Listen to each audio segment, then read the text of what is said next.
इसके राजा अश्वपति के यहाँ पुत्री रूप में सर्वगुण संपन्न सावित्री का जन्म हुआ था।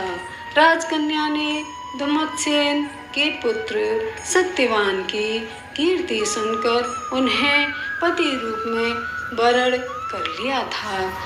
यह बात जब नारद जी को ज्ञात हुई तो वे अश्वपति से जाकर कहने लगे, आपकी कन्या ने वर खोजने में भारी भूल की है।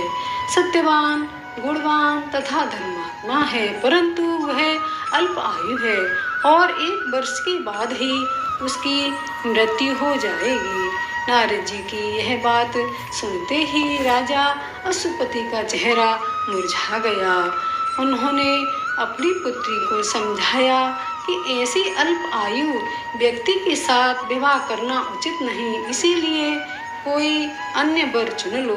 इस पर सावित्री बोली, पिताजी, आर्य कन्याएं अपना पति एक बार ही वरण करती हैं। सावित्री ने नारद जी से सत्यवान की मृत्यु का समय मालूम कर लिया था। अंत में दोनों को पाणी ग्रहण संस्कार में बांधा गया। वह ससुराल पहुँचते ही सास ससुर की सेवा में रात दिन रहने लगी। समय बदला, ससुर का बल क्षीण होता देख शत्रुओं ने राज्य छीन लिया। नारद का वचन सावित्री को दिन प्रतिदिन अधीर करता रहा। जब उसने जाना पति की मृत्यु का दिन नजदीक आ गया है, तब 3 दिन पूर्व से ही उपवास शुरू कर दिया।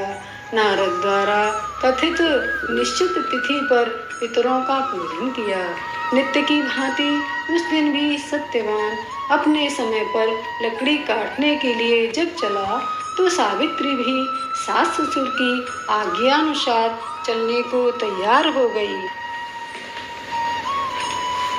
वन में पहुंचकर सत्यवान लकड़ी काटने के लिए वृक्ष पर चढ़ गया। वृक्ष पर चढ़ते ही सत्यवान के सिर में असहनीय पीड़ा होने लगी। वह व्याकुल हो गया और वृक्ष के ऊपर से नीचे उतर आया।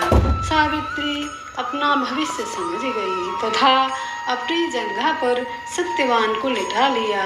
उसी समय दक्षिण दिशा से अत्यंत प्रभावशाली महिषारूढ़ यमराज को आते देखा।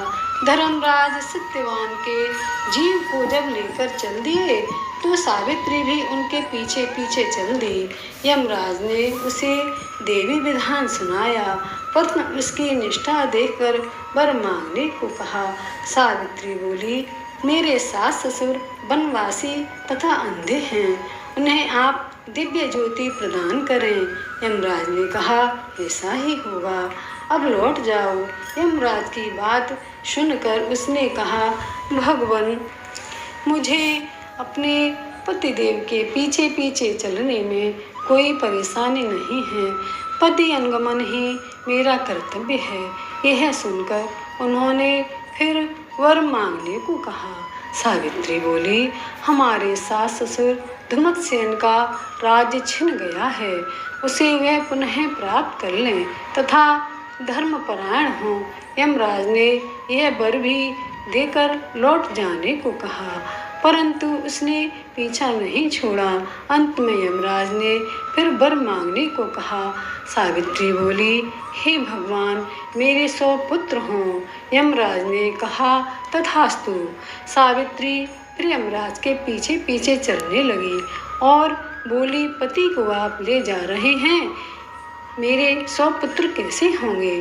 अंत में यमराज को सत्यवान के प्राण छोड़ने पड़े तथा सौभाग्यवती को 100 पुत्र होने का वरदान भी देना पड़ा। ईश्वर की अनुकंपा से उनमें पुनः जीवन संचार हुआ तथा सत्यवान उठकर बैठ गए। यह व्रत सुहागिन स्त्रियों को करना चाहिए। बोल सत्यवान सावित्री की जय।